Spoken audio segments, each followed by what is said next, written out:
এই মুহূর্তের সবথেকে বড় খবর, বকেয়া মহার্ঘ ভাতার 25% দিয়ে দিন।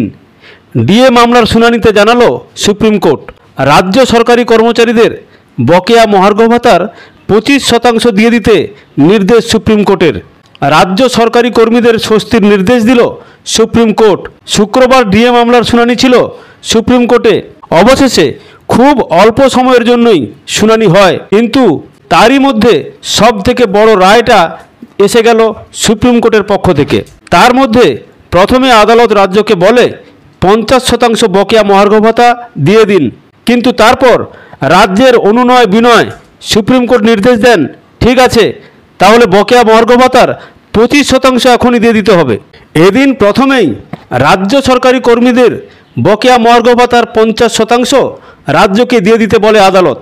মামলার ভাগ্যের ওপর বাকিটা নির্ভর করবে পর্যবেক্ষণে জানান 2 বিচারপতির ডিভিশন বেঞ্চ। তখন আদালতে রাজ্যের আইনজীবী অভিষেক মনু সিংভি তীব্র বিরোধিতা করে বলেন, এটা বিপুল অঙ্কের টাকা, এখনই বকেয়া মহার্ঘ ভাতার 50% দিতে হলে রাজ্যের কোমর ভেঙে যাবে।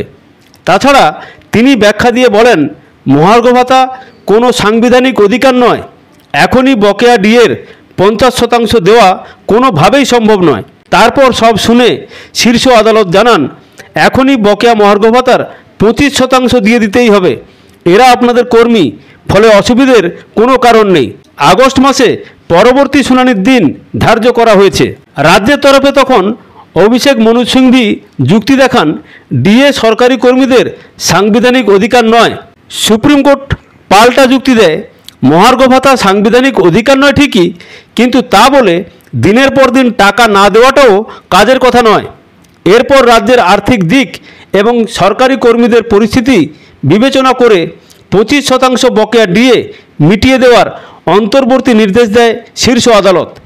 সুপ্রিম কোর্টের পর্যবেক্ষণ, হাইকোর্টের পর্যবেক্ষণে কোনো ভুল নেই, এবং হাইকোর্ট যে অর্ডার দিয়েছে তার মধ্যেও কোনো ভুল তারা দেখতে পাচ্ছেন না। রাজ্য সরকারি কর্মচারীদের যে পরিমাণ বকেয়া মহার্ঘ ভাতা রয়েছে তার মধ্যে 25% দিয়ে দিতে 4 সপ্তাহের মধ্যে দিয়ে দিতে হবে। পরবর্তী শুনানিতে বাকিটা দেখা যাবে। মামলার পরবর্তী শুনানি অগাস্ট মাসে। শুক্রবার সর্বোচ্চ আদালতের দিকে তাকিয়েছিলেন অসংখ্য রাজ্য সরকারি কর্মচারীরা। গত বুধবার সুপ্রিম কোর্টে ডিএ মামলার শুনানি থাকলেও তা পিছিয়ে যায়। সর্বোচ্চ আদালতের বিচারপতি সঞ্জয় করল এবং বিচারপতি মনোজ মিশ্রের বেঞ্চে শুক্রবার ডিএ মামলার শুনানি হয়।